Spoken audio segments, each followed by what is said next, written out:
All right, so welcome to the October monthly meeting of EPAASM. Today we have Dr. Georgiana Purdy from Oregon Health and Sciences University. So Dr. Purdy is the ASM Distinguished Lecturer. So let me talk briefly about the program. So the ASM DL program has been around for more than 55 years, and it's provided more than 600 lectures. And it's provided by the ASM and for the ASM branches. And it's funded by the ASM as well as the Wickman Foundation for Microbiology. So that's a very smooth transition of the importance and supporting ASM, as well as local EPAASM branch. So ASM provides you with your community, your career, your science, providing and nurturing the network as well as your community. We have a new platform for kind of online connection, the ASM Connect.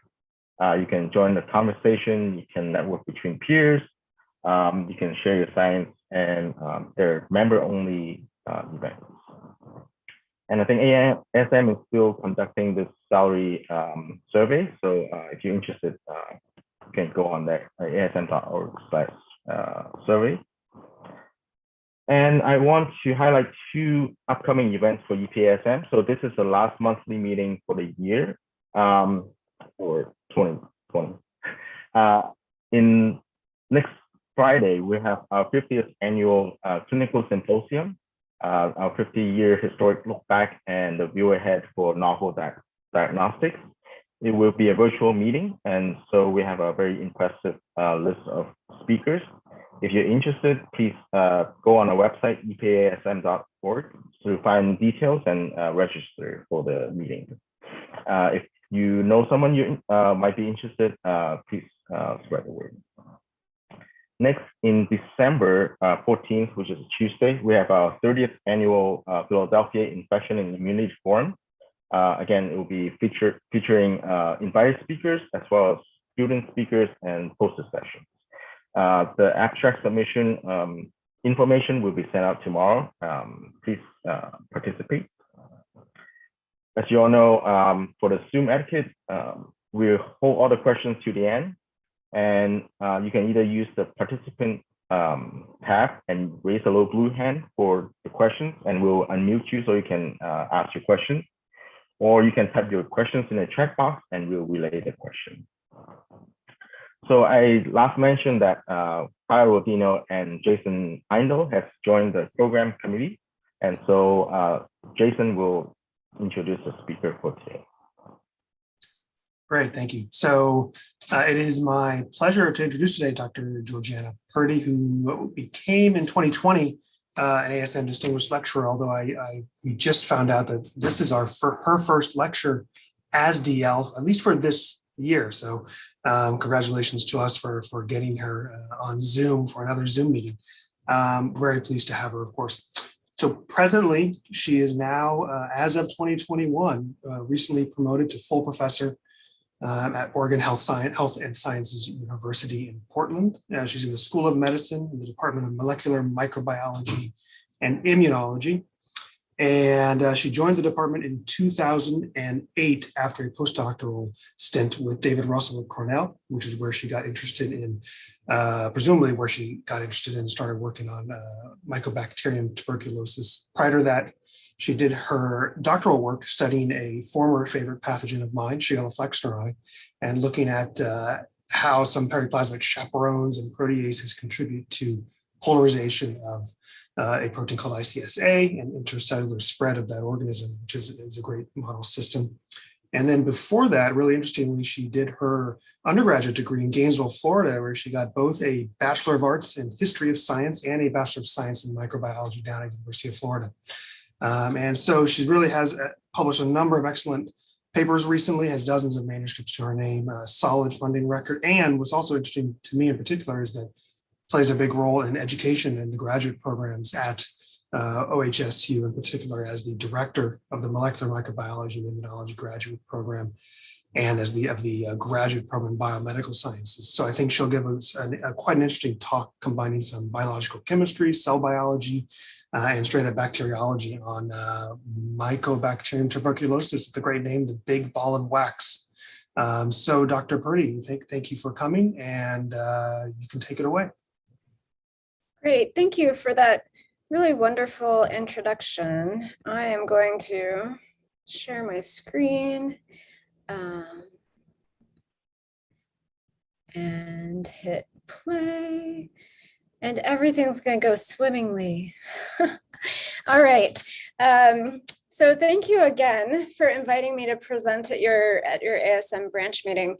I've been an ASM member since I was a wee young grad student, and I think that the society has a really valuable role to play in our lives as scientists and as academicians.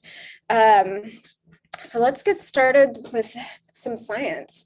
So today I'd like to tell you about a long-running project that's been going in my lab, and it's focused on this family of membrane transporters, MMPL proteins, and their role in cell envelope biogenesis, virulence, and non-replicating persistence. So Mycobacterium tuberculosis is the causative agent of tuberculosis, and it's a global health concern. Roughly 1/3 of the world's population is infected. We have a number of new cases reported annually. This is likely going to get worse with COVID and interruptions with healthcare. But a really important aspect of tuberculosis is that most people actually have latent TB infection. So what do I mean by that? Well, let's think about TB disease terminology and a little bit of epidemiology for a second. So in terms of TB infection, we know from household contact studies where you're basically tracking family members and household members in the same space as an infected individual, roughly 50% of those household contacts get infected. And that's actually pretty impressive. And that you can really chalk that up to an effective innate immune response. Of those individuals that get infected, about 95% of those develop latent disease. And this is really as a result of an effective adaptive immune response. And so in that latent infection, the bacterium is effectively walled off in a granuloma, and it can you can have a granuloma and still be latently infective and not capable of spreading disease for the rest of your life. And that happens about 95% of the time. About 5% of the time you get progression or reactivation of disease. And so in latency, the infection is controlled, but that bug is still there. It just happens to be persisting in a quiescent, or what we typically refer to as a non-replicating persistent form. And so it's really important to understand that persistence in terms of infection and control of TB. Much of what I'm going to talk to you about today really focuses on the mycobacterial cell envelope. So I'm sort of giving you guys the cartoon version over here on the right. The TB cell envelope is, let's see if I can, yes, I can. The TB cell envelope is very unique in architecture and composition. And so just to walk you from the cytoplasm out, we have a plasma membrane. We have a layer of peptidoglycan. That peptidoglycan is covalently attached to a molecule called arabinogalactan mycolate that forms the inner leaflet of the mycomembrane. And then we have an outer leaflet that is non-covalently associated trehalose dimycolate, or cord factor. And we also have some species-specific free lipids that are either embedded or associated with what some people refer to as a capsule out here on the outer edge. And so there's a number of unique molecules. For instance, this trehalose dimycolate is very characteristic of TB. The cell envelope is crucial for intrinsic resistance of the bacterium to antibiotics and to the host. And some of these lipids are very immunomodulatory. In particular, TDM is very inflammatory, and other lipids we know are involved in host pathogen interactions, for instance, PDM. And individuals have been studying the mycobacterial cell envelope for years, and I can tell you that there's still unanswered questions about the composition. I feel like we identify a new cell envelope component every couple years, and how the bug builds its cell envelope is still something that we're learning about. Oops, there. So this family of proteins, the MMPL transporters, plays a key role in the biogenesis of the bacterial cell envelope. So MMPL proteins are members of the R&D family of exporters. These are large proteins, 12 transmembrane domains, and typically they have a couple of either cytoplasmic or periplasmic loops. And we've learned a lot, I would say, in the past 15 years about the MMPL proteins and their substrates. And so I'm giving you an idea of just the substrates that have been identified. The MMPL proteins sit here in the plasma membrane and are able to export specific substrates to the mycobacterial envelope. And so MMPL3, which we'll talk about a little bit today, exports trehalose monomycolate. Other hydrophobic substrates such as mycobactin, siderophores are also exported by MMPL proteins. These are some of these species-specific lipids here. And MMPL3 is essential, which is great because it might be a really good target for novel therapeutics. And we know that MMPL4, 5, 7, 8, and 11 are required for virulence. So this is a really important family of proteins for the bacterium. My lab has spent most of our efforts focusing on MMPL3 and MMPL11. These are conserved across mycobacteria, including Mycobacterium leprae. They're always in the same genetic locus. There's a couple extra genes here in Mycobacterium smegmatis, but they're throughout the genus, and they contribute to replication and persistence respectively. So I mentioned a couple slides ago that MMPL3 is essential and it exports trehalose monomycolate. So trehalose monomycolate is then used as a substrate by the antigen 85 complex to generate that trehalose dimycolate TDM molecule and the arabinogalactan mycolates that form the inner leaflet. So that it totally makes sense that it is essential. And we've learned a lot about MMPL3 using conditional expression systems. And so my lab and other labs have used this approach to identify the substrates of MMPL3 and look at the function of this protein. And so in our system, we can conditionally turn off MMPL3 in the presence of anhydrotetracycline, ATC. And so normally you get TDM, but if you block MMPL3, you don't get any TDM because you've not exported your trehalose monomycolate. And we can look at bacterial viability as another readout for MMPL3 function. And so in this case, we're streaking bacteria to a plate. And in the presence of ATC, you don't get growth. We can actually add back an episomal construct that carries the MMPL3 gene from TB. This is a SMEG system, but we can heterologously complement that and restore growth using that plasmid-based system. So that was MMPL3, and it contributes to replication.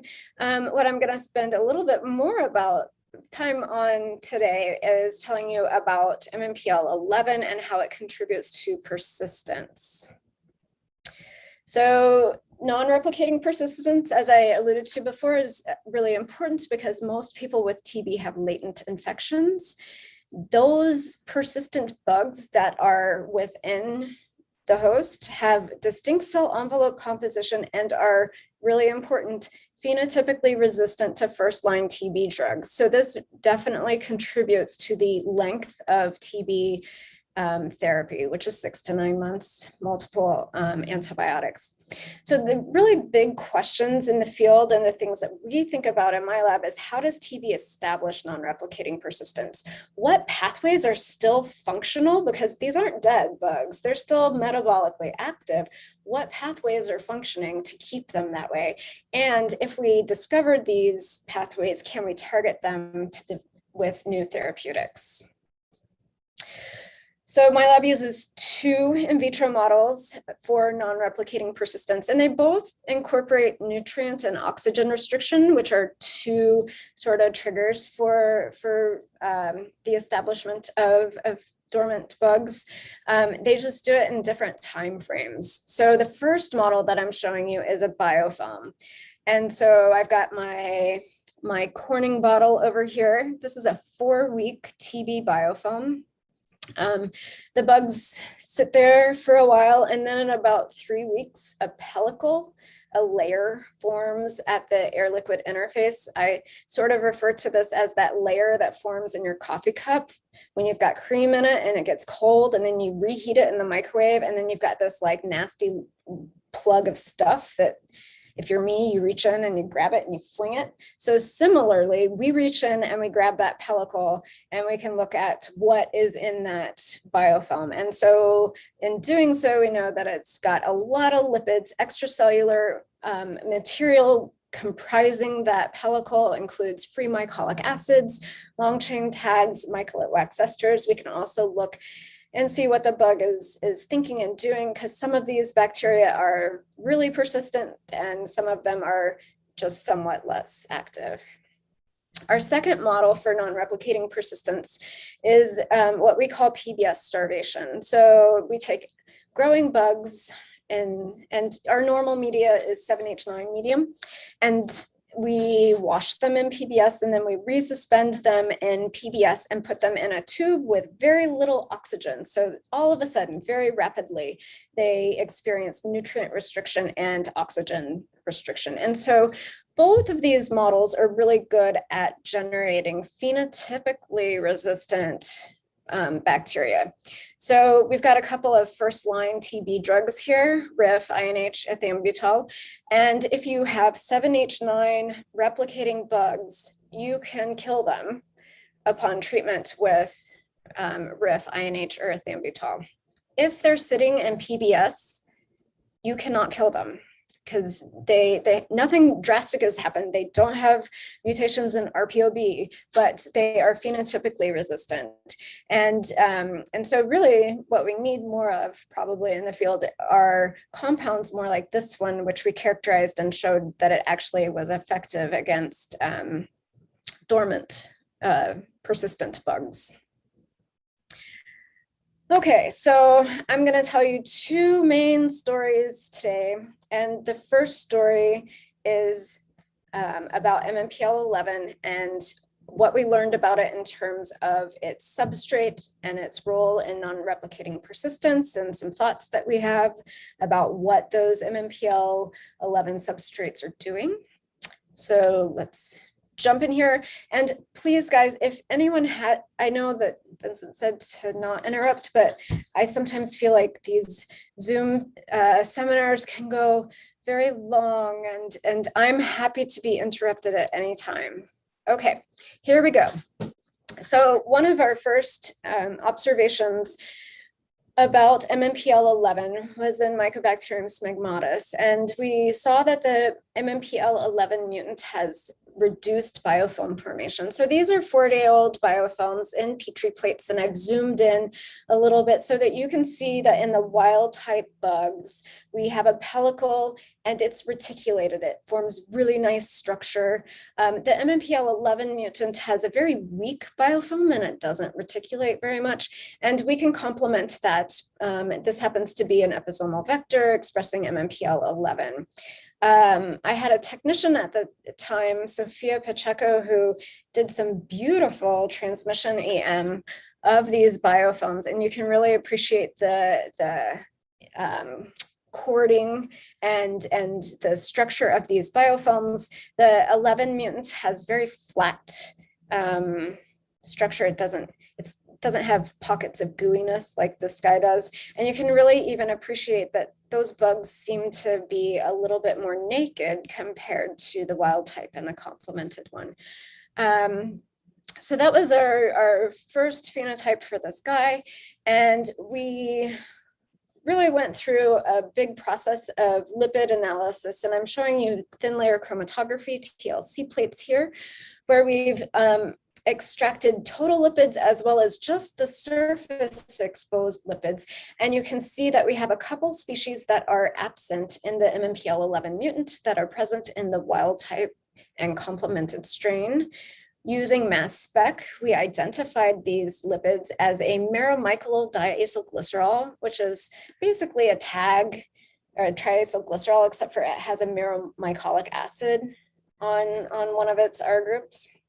And the other lipid is this mycolic wax ester, which has a wax esterified to a big mycolic acid. So these are really just big molecules, and so you can imagine just like thinking about these big waxy things, how the heck do they get anywhere? Well, apparently these two need MMPL 11. So based on this data, we developed this model where MMPL 11 transports mycolic acid containing lipids in Mycobacterium smegmatis. So in the cytoplasm, you synthesize your mycolic acids. At a certain point, you either go towards trehalose monomycolate, which is going to eventually become trehalose dimycolate, or you become MMDAG or mycolate wax ester, and you go out through MMPL 11.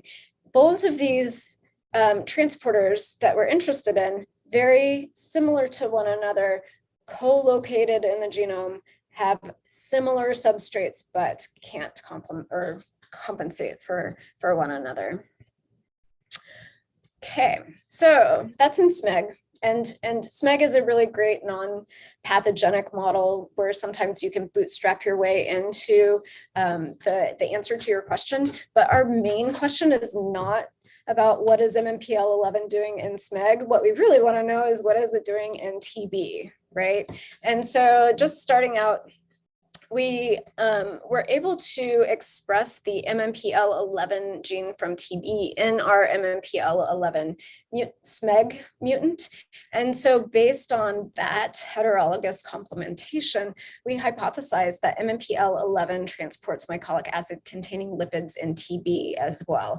And we expected that the 11 mutant would have altered phenotypes, including biofilm formation. And that's actually, it's great when science works like it's supposed to. So these are TB biofilms. I've grown them in 6-well plates instead of the Corning bottles so that you can get eyeballs on these qualitative observations that this is our wild type biofilm. It's beautiful, it's nicely reticulated. This is really weak, like you can see through it. And then we've got complementation both by a plasmid vector as well as an integrative construct. Biofilms, typically, we also can look at biofilm formation and the strength of the biofilm using crystal violet staining, which just is sort of non-specific, but it works. And you can see that you have less crystal violet staining of the MMPL 11 mutant, and it's complemented. And it's really, this is really important down here. We actually harvested these biofilms and mechanically disrupted them and then plated serial dilutions. And it's really important to note that there's the same number of bugs in here as there are in here. They're just floating around planktonically and not present in that pellicle. We looked at lipids again. So we're looking at our TLC plate here. We've got our surface exposed lipids and our total lipids, and you can see 2 species that are missing. And we identified those as a micolate wax ester, slightly different flavor of wax, but that was there. And then a long chain tag. And so in SMEG, we had a mycolic acid here. In TB, it's a fatty acid that has 20 to 38 carbons. Turns out that is actually a big species difference. We've never been able to see MMDAG in TB, and we don't see this long chain tag in SMEG. So reasons to work in both systems. Okay, so based on those data, we modified our model, and we have mycolic acids / tags in TB that are being generated, and the long chain tags and mycolate wax esters are going out through MMPL11 to get incorporated into the cell envelope. So that's all well and good, but why is MMPL11 required for virulence? Previous work from a couple of labs had shown that there was an attenuation of an MMPL11 mutant. One study showed that while the MMPL11 mutant infected and replicated initially in the mouse, it failed to persist, and bacterial numbers dropped after 21 days, which is about when the adaptive immune system kicks in, and just those mice had a much longer time to death than those that were infected with wild type TB. And so consistent with that, when we infected THP1 monocyte-derived macrophages with the MMPL11 mutant, we don't see any phenotype. There's really no defect. However, we used an in vitro granuloma model where we infected PBMCs from latent TB individuals. And so you're going to have monocytes in there, but you're also going to have TB reactive T cells. In that context, we do see that the MMPL11 mutant is more, has reduced survival compared to wild type, and that is complemented. Another aspect of the bug that might contribute to its virulence is its lipid content. And so in vitro studies had shown that tags and wax esters are synthesized in hypoxic conditions. So that's sort of like a dormancy trigger, and that they are required for TB to enter in vitro dormancy. And so we thought that maybe the MMPL11 mutant might lack these lipids, these extracellular storage lipids that are required to establish or survive in persistence, and that might affect the virulence of the bug. And so to look at that, we used our PBS starve model. And what I'm showing you is wild type mutant and complement over 6 weeks in that PBS starvation. And you can see at 6 weeks, these bugs have very much reduced survival. The colonies were actually super tiny, and we took this out till 9 weeks, and we were able to recover wild type bugs, but we weren't able to recover any of the MMPL11 mutants. So it definitely has reduced survival or ability to resuscitate from this in vitro dormancy model. So how do these long chain tags and mycolate wax esters actually contribute to TB non-replicating persistence? And I think that's a really great question, and our thoughts about this are sort of informed by some recent studies in the field that have looked at lipid composition and lipid recycling in terms of TB physiology. And so this cartoon is summarizing some data from both clinical samples as well as metabolomic studies that have been performed in TB. And what we know from infected tissue or sputum is that dormant bugs have decreased acid fastness. Acid fastness is correlated with mycolic acid, TDM content. and reduce cell wall permeability. And what is thought is that the trehalose monomycolate and trehalose dimycolate are actually hydrolyzed and release free mycolates and trehalose. The trehalose is imported back through this LPQY sugar ABC transporter. And metabolomic studies actually show that that trehalose gets pulled into pentose phosphates during dormancy. In addition, there's these little white blobs in my bug, and those are actually intracellular lipid inclusions. These lipid bodies actually contain tags as well as some other lipid components. And so this is what our dormant bug looks like.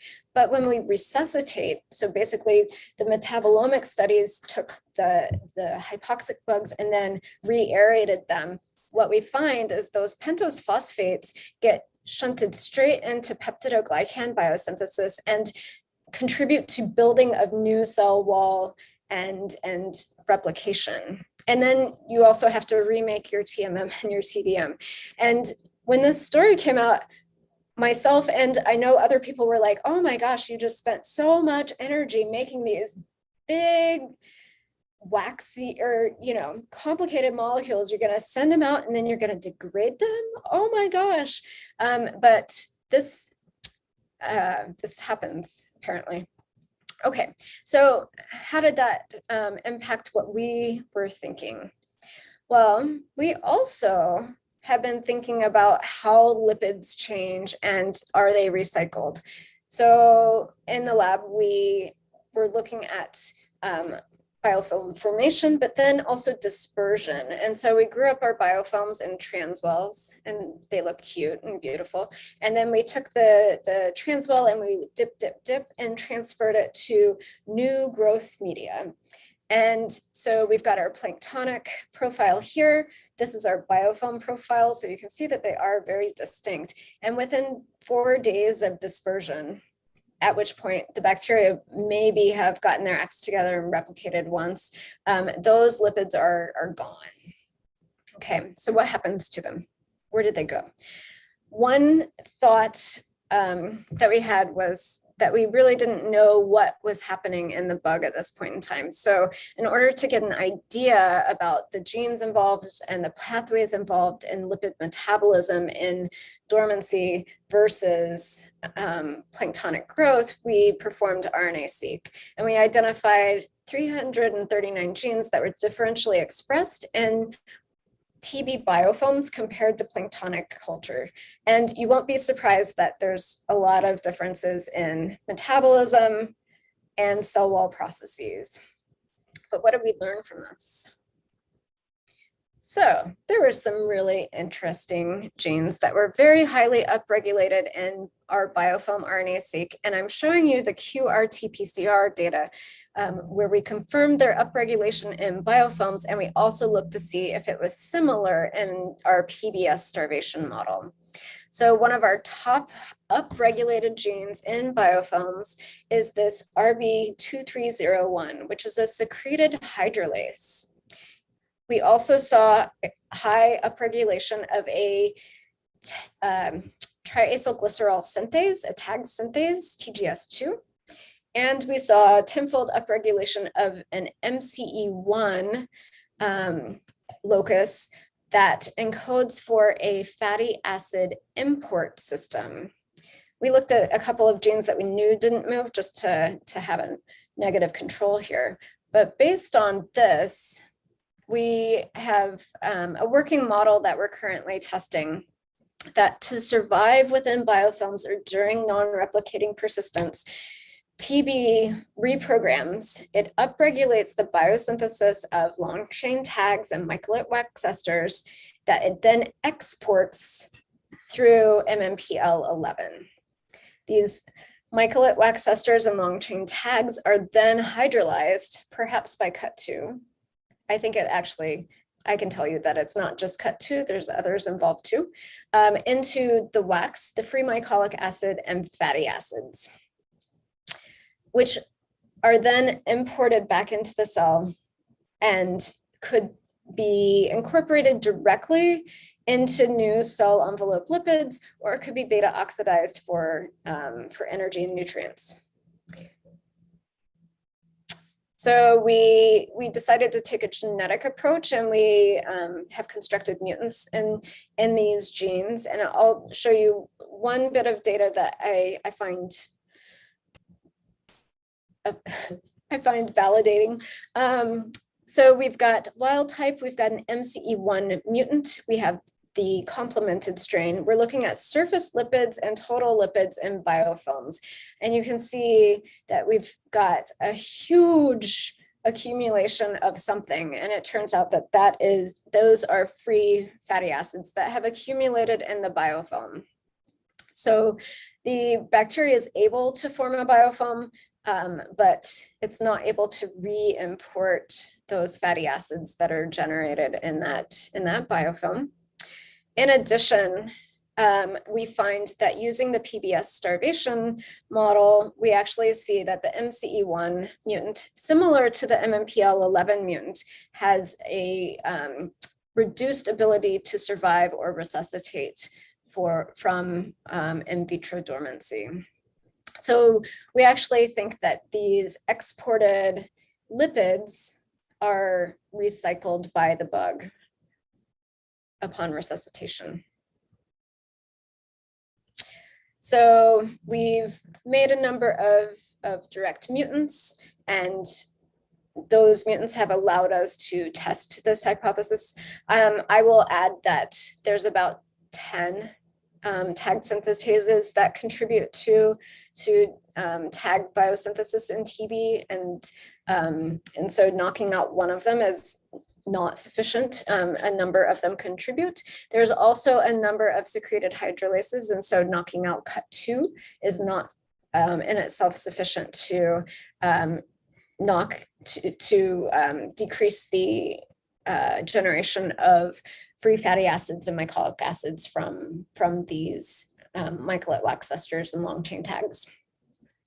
We're also using metabolomics to actually track these lipids and see where they go and see if it's being incorporated into new cell envelope lipids or into the beta oxidation. Okay.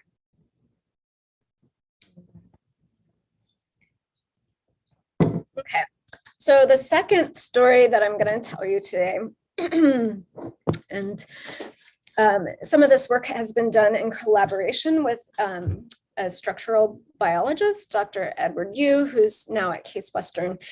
We've been looking at the structure and function of MMPL proteins. So I mentioned that MMPL proteins are R&D family members, but we have some data to indicate that they really are unique in their function. They largely export these hydrophobic substrates, not necessarily antibiotics, which is what typically gram-negative R&D efflux pumps are exporting. Some of them have identifiable, but most of them don't have readily identifiable periplasmic membrane fusion proteins that form the channel across the periplasm so that things get effluxed. And intriguingly, the Mycobacterium smegmatis MMPL3 structure that Ed solved revealed that it was a monomer. And there was another group at the time that also published a structure, and that one is also a monomer. So there's some good agreement on that. So that really makes it distinct. So in terms of this part of my talk, I'm going to tell you about the identification of potential periplasmic fusion proteins that interact with MMPL proteins, and tell you about the identification of residues that are important for MMPL11 function. So this is my cartoon version of our MMPL proteins. And so we've got a couple of periplasmic domains and a C-terminal cytoplasmic domain. And to identify binding partners of MMPL3 and MMPL11, we used a two-hybrid approach. The MPFC system is a mycobacterium base system where you've got two parts of DHFR, and you clone your library and you clone your bait. And if you have proteins that interact, you get growth on trimethoprim. And you can measure the strength of the interaction through trimethoprim MICs. Using this approach, we identified in our screen LPQN, a lipoprotein, as a protein that interacted with a paraplasmic domain of MMPL11. And so I'm showing you here the MMPL11 D2 loop interacts with LPQN. We also checked to see if it interacted with MMPL3 D2 loop, because MMPL3 and 11 are fairly similar. And we also found that interaction as it conferred TRIM resistance. So that was really interesting. And then we were looking to see what interacted with LPQN, and interestingly, we found that LPQN interacts with antigen 85.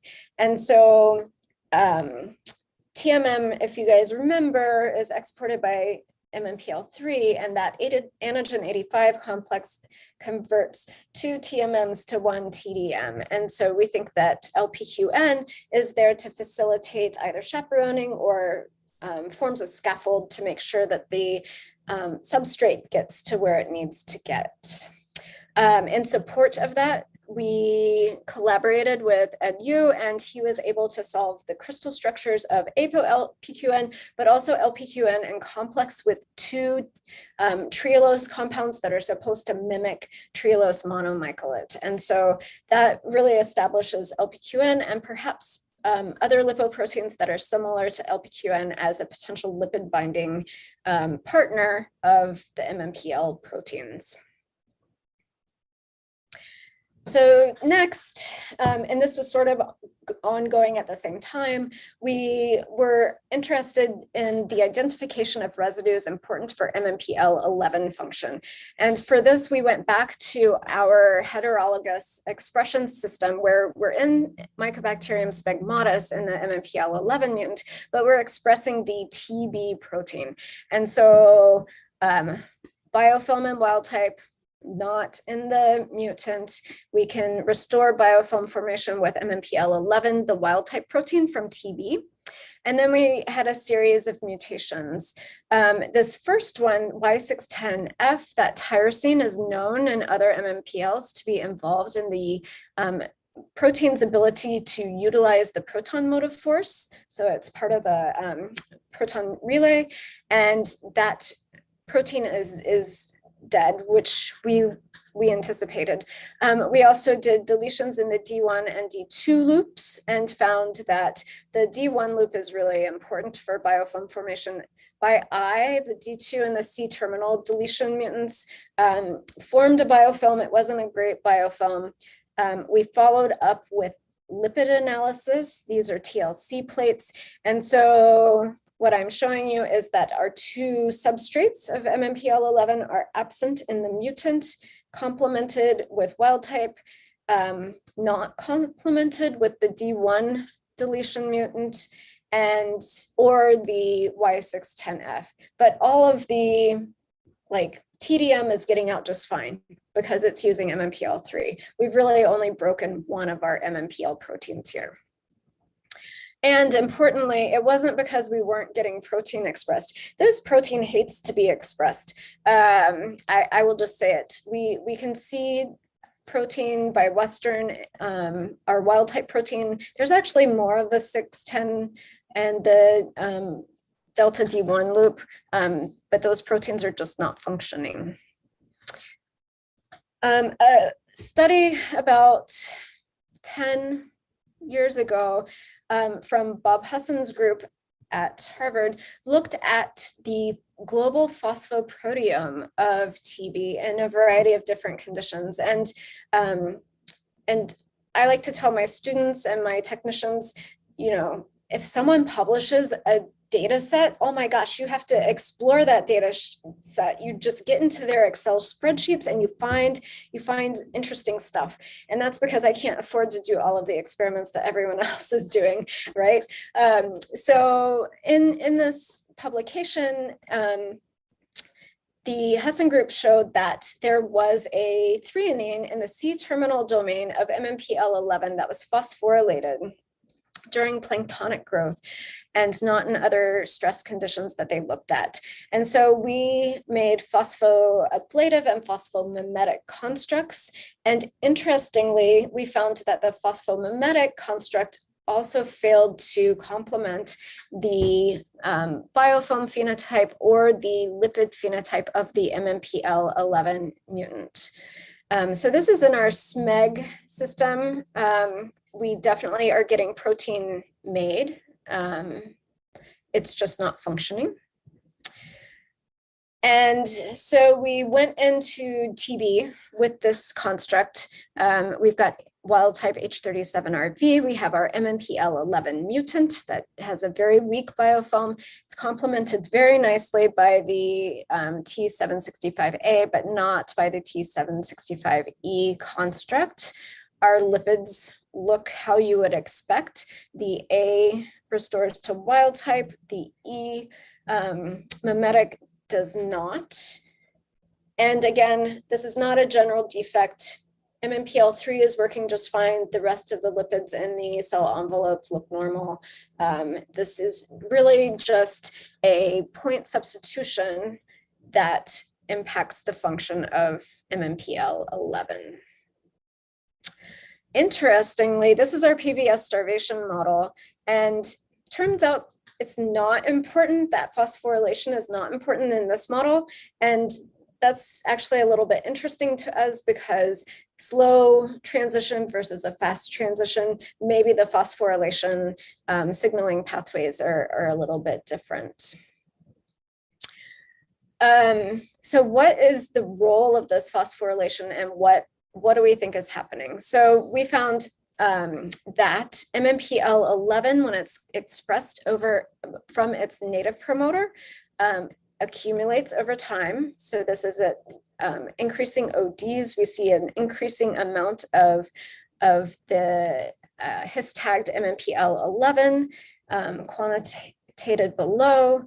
However, when we look at the levels of T765A or E, we find that normalizing it to GRO-EL, we find that you don't see the gradual increase over time. And in fact, the phosphomimetic appears to be lower in general than the 765. So this is, if you want to look at it as levels for each allele relative to OD of 1, we're just at 1, as opposed to going up threefold. So it looks like the phosphorylation impacts protein stability, which is interesting. We've spent a lot of time looking at MMPL expression, not just MMPL11, but all of our MMPLs. And we find that MMPL11 is not significantly regulated at the transcriptional level. It's not going anywhere.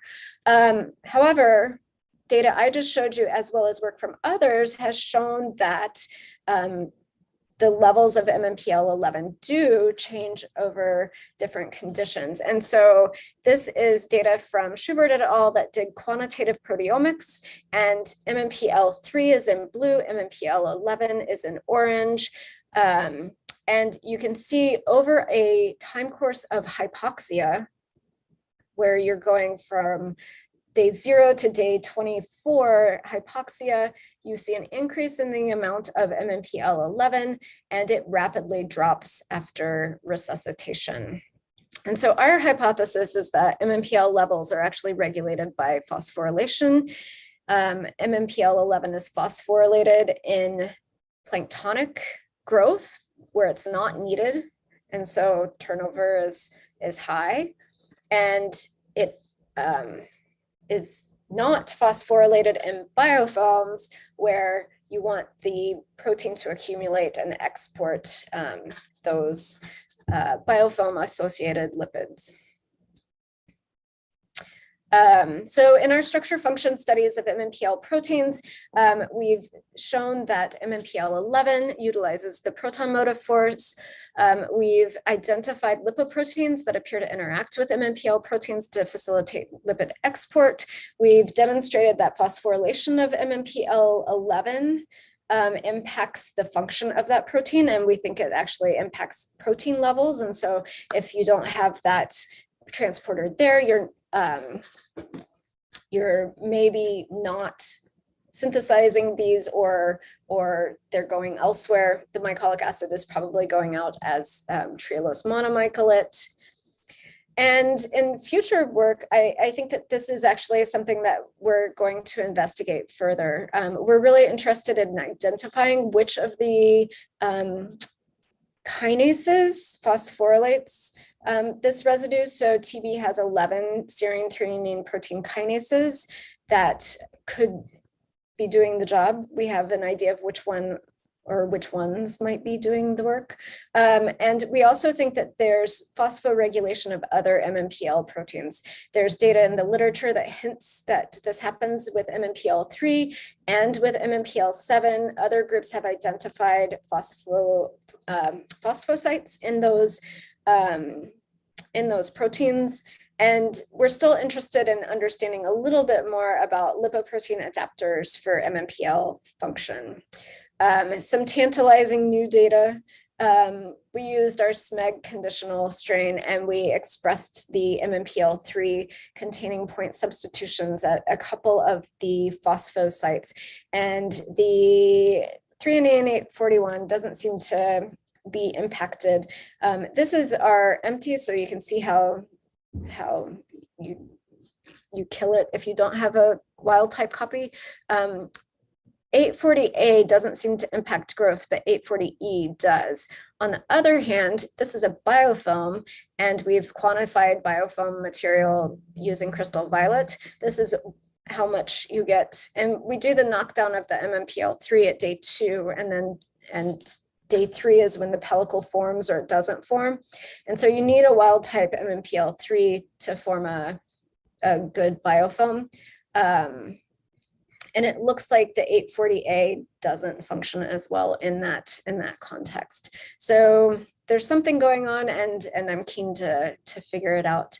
But for now, I will wrap up by acknowledging the folks who have done the work. A lot of the lipoprotein and the MMPL11 point substitutions, that was the work that Jeff Melly did as part of his PhD dissertation.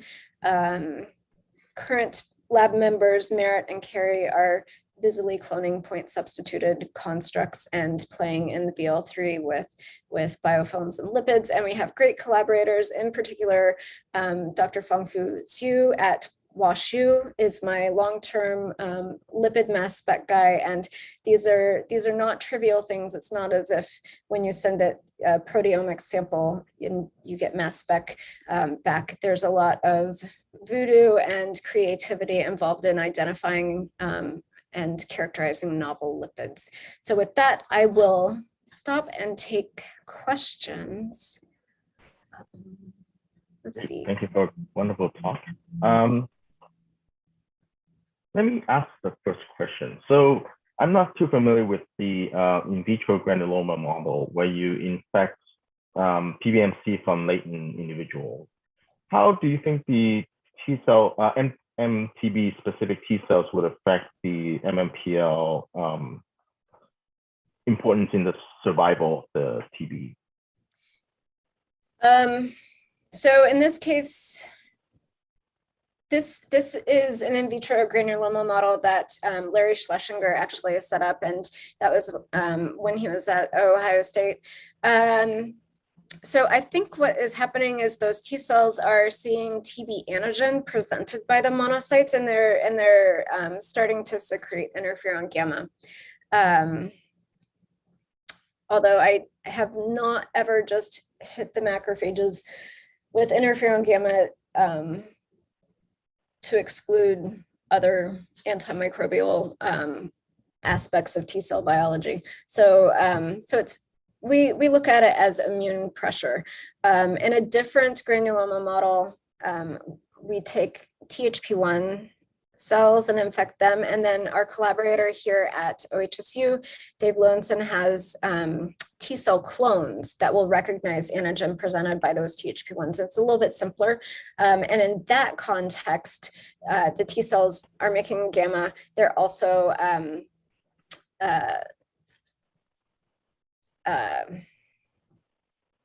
words, sorry. At any rate, we know that those guys are making gamma and presumably activating the macrophages to control the replication of the 11 mutants versus wild type. Okay, so Dear asks, just wondering about your thoughts for MTB metabolism in latently infected humans during tens of years. So longer than time-limited lab experiments. Considering our model, wouldn't, for example, trails become limiting after some time or years for import and energy source during latency survival? Okay, so trehalose is not, I see what you're saying. So later during dormancy, the bugs theoretically don't have trehalose dimycolate or trehalose monomycolate out on the surface because they've re-imported it and they've put it into a pool. So that's actually good for the bug in the sense that then you have removed a molecule that is sensed by the host, typically through like Minkle, for instance, which is going to recognize TDM. And so I think it's beneficial for the bug to do this. I think, if I understood your question correctly. And Sunny asks, thanks for a great talk. Does MTB form biofilms in vivo in the lungs of mice or humans? And does it contribute to the in vivo virulence? And is the MP11 mutant more sensitive to killing by antimicrobial peptides, RS, or interferon gamma activated macrophages, or GM-CSF activated macrophages? So the first question is a good one, and that has come up like relatively frequently. Because I think that people don't think about TB as an intracellular pathogen and where would it biofilm. So it turns out in the granuloma, you do get free bacteria that are in that nasty goo, and they cord. And you can see this not necessarily in mice, because mice don't form really good granulomas, but you can see this in, I believe it's guinea pigs. And this is work that was done at Colorado State by the Bazarova group, where they actually have histology, and you could see these corded bacteria. And cording is pretty much the same as that biofilm, where you're aligning the bugs and forming these rope-like structures that you could sort of see in the TEM. So that is, I think, becoming more and more accepted and less controversial. And so is the MMPL11 mutant more sensitive to killing by antimicrobial peptides? That's a funny story, because this mutant, the SMEG mutant, was actually identified when I was a postdoc. I did a genetic screen for mutants that were more resistant to ubiquitin-derived peptides, because when I was in David's lab, we showed that ubiquitin-derived peptides were part of the lysosomal killing milieu. And so to understand how these peptides work, we did a genetic screen, and you sort of, I forget, what's the joke? You get what you're asking for, or you don't know what you're asking until you get the results. At any rate, it turns out that the MMPL11 mutant has a more less permeable cell envelope, and so it's actually more resistant to those peptides. And we don't see a difference in terms of antibiotics or reactive oxygen. And the interferon gamma activated macrophages just on their own did not, it looked just like the resting macrophages in the sense that it was not distinct from wild type. Let me ask one more question. So what dictates the specificity of the lipid for the MMPL transporter? And if with enough drug selections, can there be mutations that maybe allow one transporter to cross export some of the other? Yeah, so let's see. Whoops, I wanted to go the other way. So there's a couple different subgroups of MMPL transporters. So MMPL3 and 11 are very similar to each other, and then the others look more like the MMPL7 depicted here, or a distinct type. And so we don't necessarily know is the answer. In terms of MMPL3 and 11, the majority of the, I guess, divergence in the amino acid sequence is in the C-terminal domain. And so I think that might have part of it. And in structures that Ed has done, as well as others in the field, he's actually got a structure where the TMM analogs that we use, the T6D, he has that co-crystallized with MMPL3, and so you can see where the substrates bind. I think if we were smart, we might be able to see differences in those binding pockets, but for sure these pockets are pretty large in order to accommodate the lipid species that are going through it. So it might take a little bit of modeling, because we don't have a structure of 11, and then playing with maybe some simulations to see where the molecule can fit and move. Jason? Yeah, I have a kind of a background question maybe, but I'm wondering how, the way I'll phrase it is, how dormant is dormant? What I'm thinking is, how much transcription is actually happening in these cells when they're in a persistent state of infection? There's clearly some, you see that, but relative to free living planktonic cells, because I think the post-translational modification, phosphorylation playing a role is really interesting. Do you expect or see transcriptional responses on a relevant timescale? Are you talking about transcription in our in vitro models? So we have done, and I can't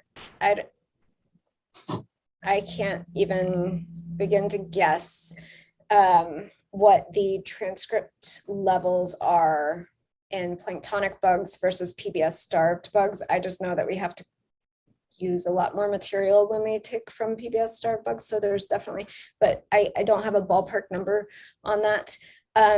So they're not sitting around doing nothing. There are certain things that are transcribed, but when we looked at MMPL11, for instance, in the biofilm or in the PBS starvation or in a hypoxia model that a lot of other people use, we did not see MMPL11 being regulated at any significant level.